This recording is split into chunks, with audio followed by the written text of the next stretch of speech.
masyarakat di sana sangat menolak terjadi pembangunan gereja HKBP tersebut karena mereka menganggap kota mereka itu kota santri yang dimana kota Islam. Mayoritas di Kabupaten Cilegon itu terdapat mayoritas Islam.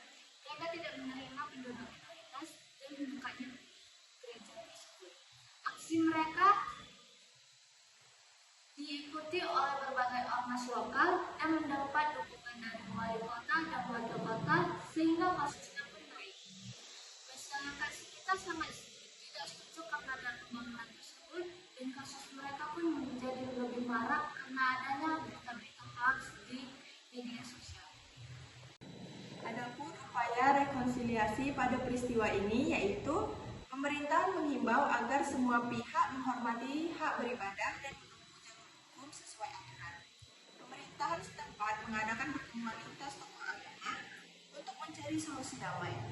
Dan pemerintahan lebih menjamin masyarakat untuk lebih toleransi lagi kepada umat yang beragama.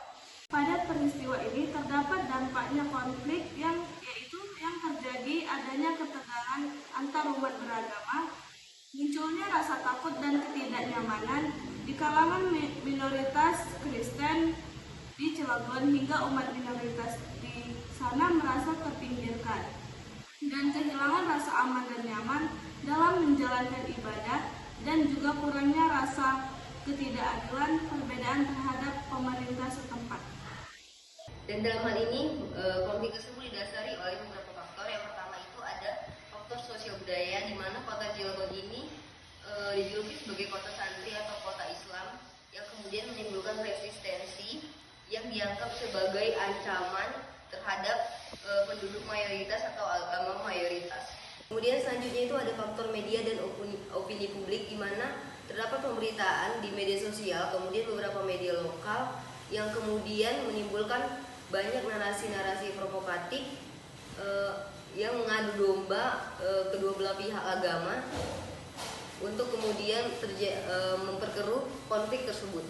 Kemudian selanjutnya adapun faktor pemahaman toleransi, di mana kurangnya pendidikan multikultural dan dialog lintas agama menyebabkan prasangka antar umat ini masih tinggi sekali. Tujuan pada peristiwa ini adalah kasus penolakan pembangunan gereja HKBP Maranatha di Cilegon tahun 2022 merupakan potret nyata tentang kebebasan beragama di Indonesia.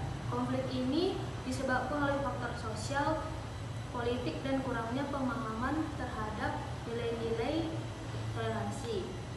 Di sini toleransi menjadi edukasi langkah-langkah penting untuk membangun perdamaian. Toleransi sejati hanya bisa tumbuh bila semua pihak mau membuka diri dan menghargai perbedaan. Tanggapan dan refleksi kelompok. Yang pertama, tanggapan saya. Pada kasus ini belum sepenuhnya tertanam kuat dalam masyarakat Indonesia. Meskipun semboyan Indonesia Bhinneka Tunggal Ika, tetapi masih adanya perbedaan toleransi dan perbedaannya minoritas pada pemerintahan tersebut. Menurut pendapat saya, pemerintah daerah harus jadi semua pelindung semua warga tanpa membedakan atau memandang agama, bukan malah ikut dalam gerakan diskriminatif.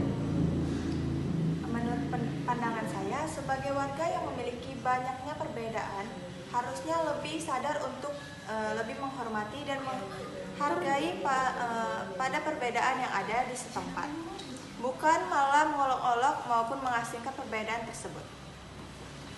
Nah, kalau menurut saya sendiri, konflik ini menjadi salah satu contoh bahwa masih banyaknya sikap intoleransi antar umat beragama di Indonesia, dan kemudian hal ini diharapkan bahwa pemerintah bisa menjadi garda terdepan untuk bisa menengahi atau menangani konflik tersebut.